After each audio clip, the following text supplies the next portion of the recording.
Another explanation for Knuckles. See, if you go to Act 1, you just get extra lives from the special stages. What are you doing here? That's stupid. Sonic, this time there's no way out of marrying me. See, lines like this is why I used to hate Sonic Heroes, because this is such a massive letdown after the quality of story from SA2. Amy, You go knock it from off. There's no Amy time to being play. more than just a stalker because she convinces Shadow and Gamma to not be evil anymore, to this time there's no way out of marrying me. But yeah, just spam the tornado attack and you win in 15 seconds.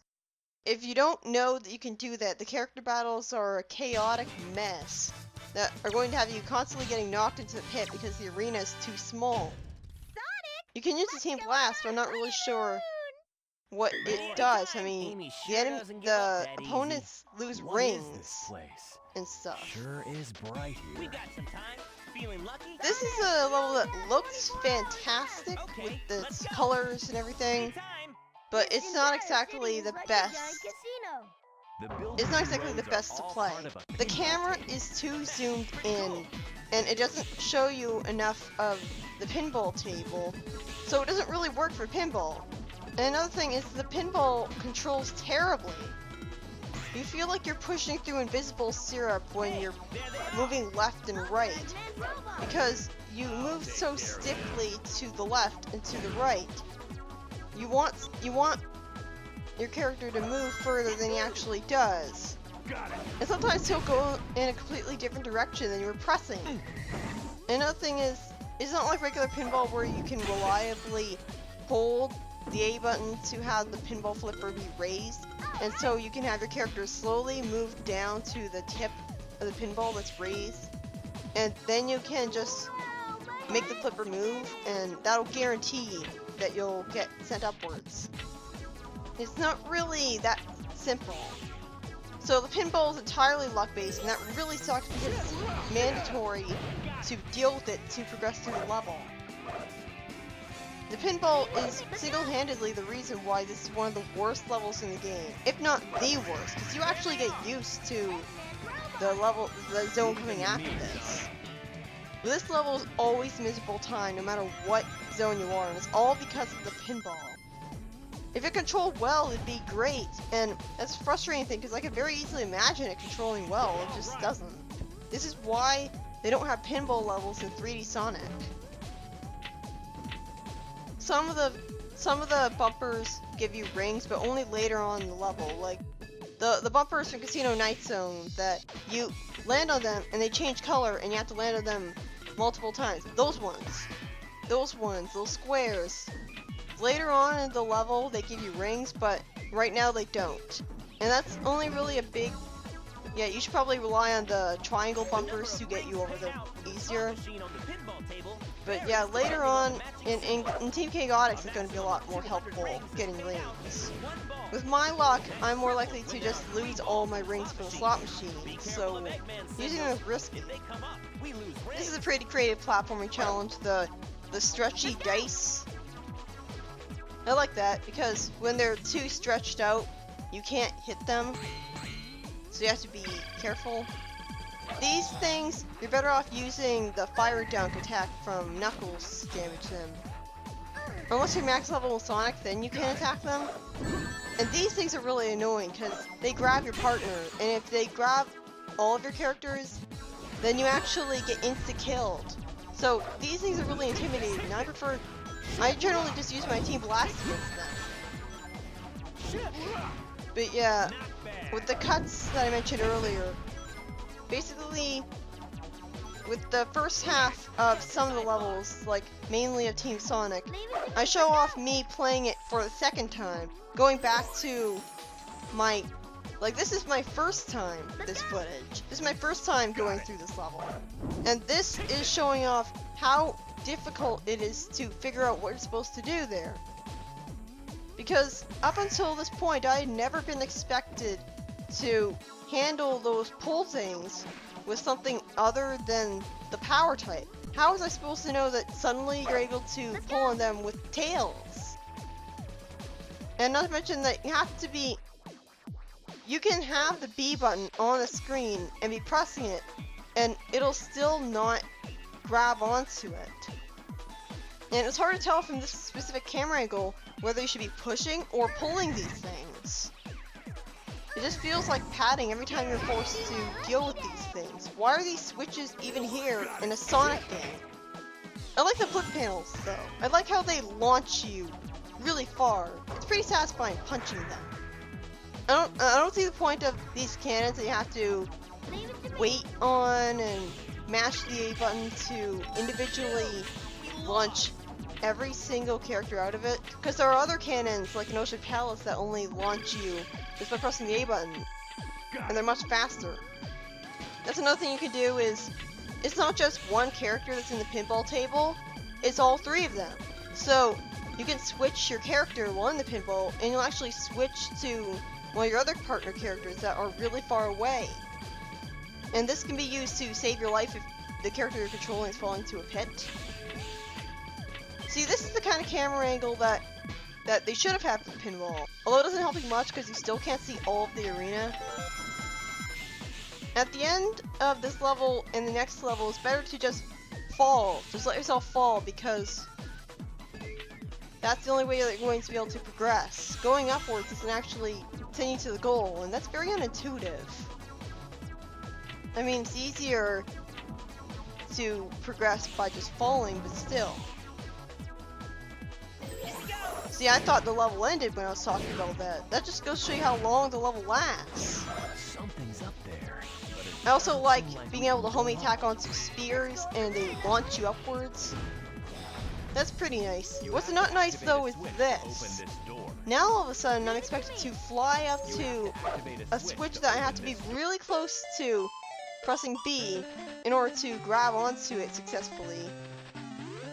And you can only be above the air for a limited amount of time, and you're always going upwards as you fly. You can't stay at a certain elevation. That would have made it a lot easier to grab onto this thing. But instead it's a stupid timing minigame where you have to press B in front of it at exactly the right time. Or you'll do a thunder shoot instead, because the thunder shoot is mapped to the exact same button as the one you use to grab onto the switch. Why is this even here at all? I mean, nowadays I can grab onto these things just fine in just a few tries. But when you're first playing the game, it's going to take you a really long time. And this isn't the only time that I'm going to be spending a really long time trying to get this either.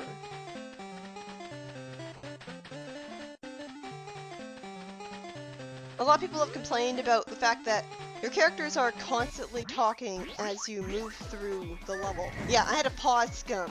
15 failed attempts just to get that working. Got it. I don't know why you can't just only pull on them or only have to push them. It makes it trial and error having to figure out what you want to do. But yeah, I don't mind the fact that the characters are constantly talking. Except for when they're Team Chaotix, where there's no charm and no chemistry between them at all because they're always bickering. So they don't really feel like a family. And with Team Rose, they're the team of annoying voices. So obviously you're going to be really wishing that you could just turn the character banter off. Leave it to me. But for Team Sonic, I really love it because it feels like these characters are friends and they're really going on an adventure together. You're having Sonic be all about enjoying adventure and excitement. Like 4 lasers, a hero's welcome. And Knuckles is more careful, like, he's like, man, we're not going there, are we? And Sonic is like, yes we are. That's a good way to show their character dynamic. Ready anytime. And it's also heartwarming because you never really see Knuckles on an adventure with Sonic. I'm guessing he's going on the adventure to try to make it up to him for, you know, trying to beat him up 4 times in a row. That's kind of a hard thing to forgive. Like, I mean, there was Sonic Pocket Adventure, there was Sonic Triple Trouble, Sonic Advance 2, and Sonic Adventure. Obviously, he has to at least go on one adventure with Sonic if he wants to prove that he doesn't hate him.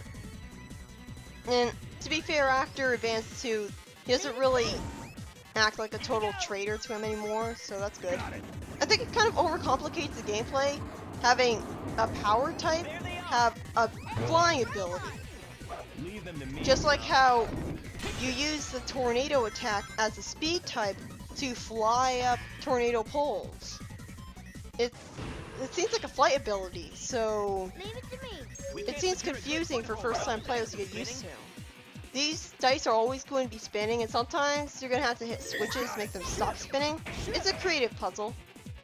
There's bingo on the table. I really like the atmosphere of Bingo Highway. I like the music that plays. It's way too badass for this level. I really like trying to go into the numbers, and like rolling down these highways is so much better than the pinball. At least I don't have to worry about terrible. Well, it still controls terribly, and you have to worry about going off the edges and the sides of the highways and falling to bottomless pits. Although that didn't really happen to me at all. Like, I barely ever fell to my death on those highways. Yes. But it's kind of agitating having, like, the pits on the sides of them, they can fall off. Like, you don't control perfectly there, and it's a really good thing that it's not mandatory to get a bingo in order to progress. Getting a bingo obviously gets you a lot of rings, which is pretty cool. It's a good way to get lives. But unfortunately, for some stupid reason, they think it's a good idea to still have pinball here, rather than just letting this level stand on its own.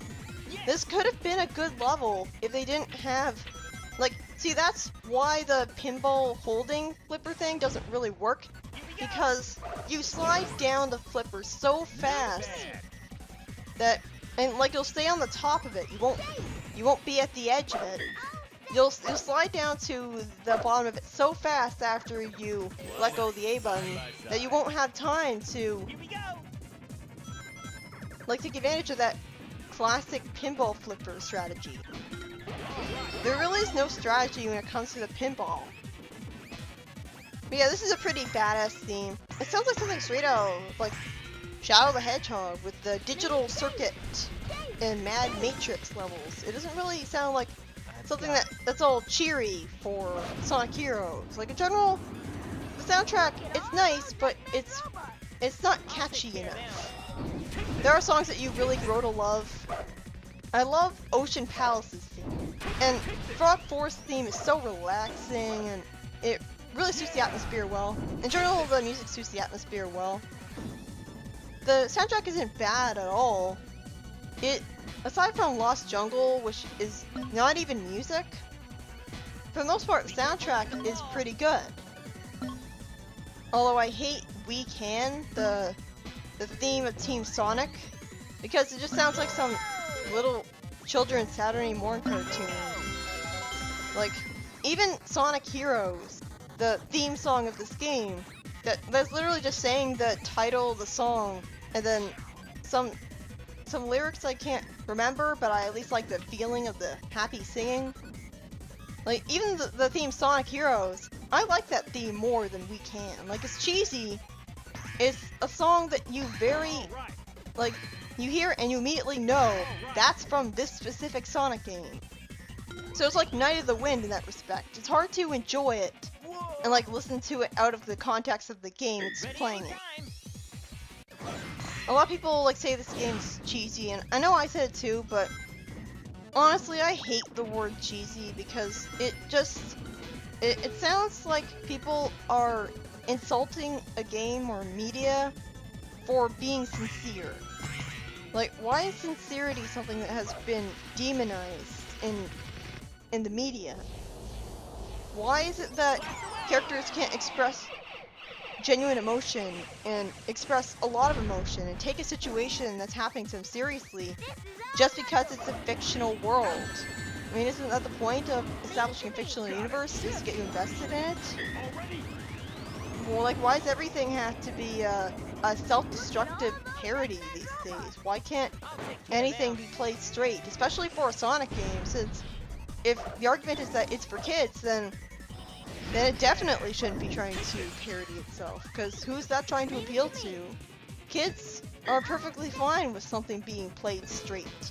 Kids don't even recognize cliches. Like, I first played Sword of Mana when I was a kid, and I wasn't very familiar with fantasy RPGs. I still don't play a lot of them, and so I didn't know that the whole your character having their village destroyed as a kid by the villain. I didn't know that was a cliche. That was actually a very emotionally impactful part of Sword of Mana's plot to me, and it always like kind of haunted me as a kid because that's a pretty scary thought. Like your entire home and your entire family and all of your friends, everyone you know and love, being killed when you're a kid. That it's a cliche having the village being destroyed, and I used to think like, why did that have to happen? Like that's why I don't really like Sword of Mana's plot, because it just feels like it's too dark. It just feels like it just makes dark things happen just They never give in a up, do cheap way to make you pay attention and care when none of those things really have to happen. Like Amanda didn't have to die. There's no reason that healing, like the Dark Lord's mother, there's no reason that healing the Dark Lord's mom couldn't have worked. Especially since she was healed. Like it's just stupid. Like I don't really like the unnecessary character deaths and everything. I know that was probably just me lashing out because I didn't really like the dark elements happening at all, so I didn't think that they should exist, but still, I think it could have done without being too depressing. The point I was trying to make we should find a was... switch for this first. Damn it, what was that point? Anyways, Got it. the annoying thing about this part of the level is that you need to smash this glass in order to find a switch to progress. See, this is when the switch pressing gets really obnoxious. It's sort of fine and tolerable when you have to press the switch to move on when the switch is right there, but when you have to actively look for a switch because it's hidden from you, that just feels like blatant padding, and it's not very fair to the new players who never played the game before. I don't understand why they thought that putting switches and levels in a Sonic game was a good idea. When did the adventure games force you to press switches outside of the SA2 mech levels, which already weren't Sonic-like to begin with? But yeah, this is pretty cool, going through tubes and stuff.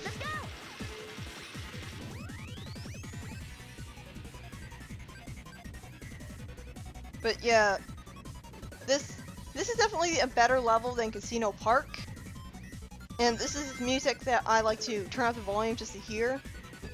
But it's still not a good level. Like, when you're rolling down these highways, you turn pretty sharply. Like, just the slightest tap on the analog stick makes you move way too much left or right. So you have to be really careful. And it's annoying because with a pinball, you get the opposite effect where you feel like you're pushing through invisible syrup holding left or right, trying to go towards the pinball flippers. And you just don't fall far enough to the left or right. See, this is cool. The way you fall towards something and it's all tilted. Like, this is a cool, memorable set piece. I like this. I don't like constantly being bumped around by bumpers, and I don't want to go in those directions. Like, that's why I don't like pinball levels in Sonic. They feel uncontrollable. I don't really want to be sent directions I don't want to go. And I also like being dropped onto another tube. That's pretty cool. What's not cool is having to break through those squares by hitting them multiple times in a row just to get to the goal. It seems very tedious. Why can't they just not be there at all? It feels like padding that's just wasting your time. As you can see, there was a cross symbol, however you say it, over Sonic, and that's because he fell off the edge of the level off screen. And so you can't switch to him anymore. Like that also happens when a character that's a partner of yours gets grabbed by one of the grabbers. Then you can't switch to him anymore, unless you use Team Blast. That's another thing that's great about Team Blast. You can use Team Blast whenever you want, I mean, as long as you have enough energy, you can summon back your partners whenever you want. So that's pretty good.